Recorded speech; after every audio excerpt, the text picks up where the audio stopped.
Hello mga guys, kumusta tayong lahat? Sana nasa mabuting kalagayan tayo. Hello mga viewers, hello mga supporters, hello mga ka-EDSI, salamat mga ka-EDSI sa pag-support sa aking channel. Alam ko sinusuportahan niyo ako, maraming salamat sa inyo.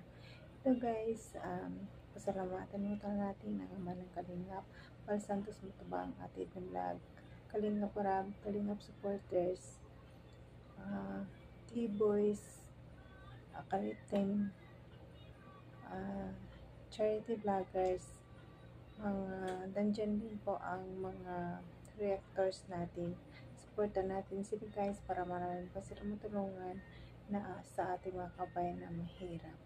At lalong nila guys, si Kuya Bal at si Kuya Kalinga Prab, supportan natin sila guys. Don't skip ads guys para marami pa silang matulungan sa buhay. Ako pala guys si Jasmine05 channel. Sana gisupportan nyo rin ang aking maliit na channel. Sana medyo lumaki pa kahit konti. Maraming salamat sa inyo guys sa pag-support sa akin. Ito guys, bulong ito sa live ni Kalinga Prab. Guys, magta-travel na naman ang EDC kasama ang Cedros. Mayroon na naman tayong pagkakaabangan na bagong lugar kung saan sila pupunta. Punta sila guys sa Cebu, abangan natin. Nakakilig na naman ito sigurado. Tara guys, panoorin natin. Let's go. 1, 2, 3, go. Ito pong bulong natin about sa EDC. At hindi lang po yan EDC mga kalingap. Dahil may isa pang makakasama.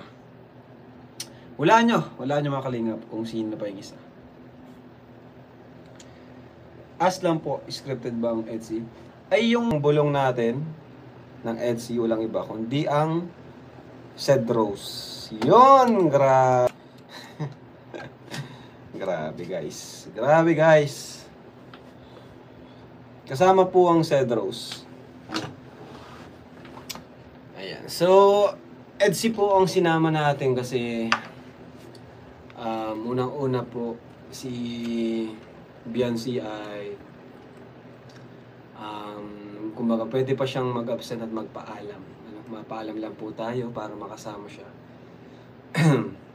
At Cedros naman kasi si Ced kasama, and yun si Rose Ann ay wala pa namang pasok, kaya sinama po natin ang Cedros. Ayan. Kasi ito pong pag-Cebu namin is hindi naman po ako nagplano. Ang nagplano po nito ay ang kapatid ni Jack, si Ate Daf. So sabi ko, isama ko ng isama ko siyang EDC, ayan. So yun nga, di naman kumbaga hindi kami pwedeng magsama ng marami. Kaya kami lang po. Pero tinanong ko po sila mama at papa kung gusto nilang sumama. Asa na ba yun? Si mama at si papa, ihahabol ko sa booking para naman makapasyal. So kunti lang po kami, hindi po kami masyadong nagsama ng Kalinga Partners. Kasi nakakaya din naman po kay Ate Daphne. Siya yung nagplano nun eh. Tapos magsasama ako ng kung sino-sino. So ang sinama ko lang, yan nga, EDC. Saka si Rose Ann. Kasi ando naman kasi si Ced talaga. Kasi kapatid po nila si Ced. Kaya sinama ko si Rose Ann. Yun. Makaka-copyright tayo guys. KRSR na po ang bahala sa Jomcart ng Joy. Grabe. Yun nga, mawawala. Matagal na magiging. Pero ano lang naman po yun. Mabilis lang naman. Mabilis lang naman po yun. Once a week lang naman po tayo nakakapag-vlog ng diba? Ng love team. Once a week per love team. So, ayan. Ma-vlog po tayo. Kaya, ano lang naman po yun? 5 days po. 5 days po siguro. Sa Cebu po yun. Ayan.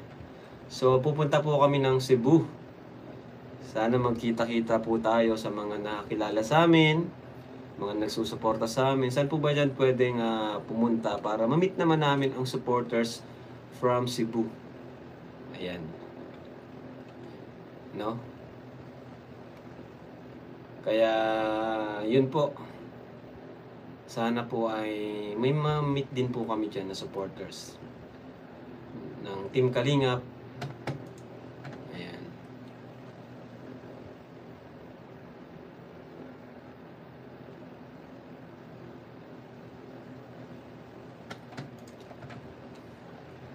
Tagaroon po si Sir Leo D. Ay, grabe. Sir Leo D, shoutout po. Pwede po ba kaming makituloy? De, joke lang po. Di ko po kasi alam kung saan kami pupunta doon sa Cebu.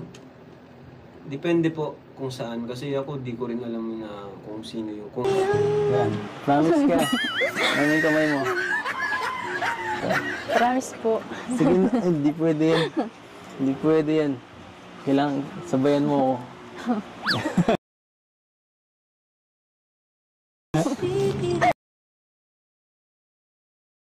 Sabayan mo ako. Ako. Si Biancy Batelero. Aisula.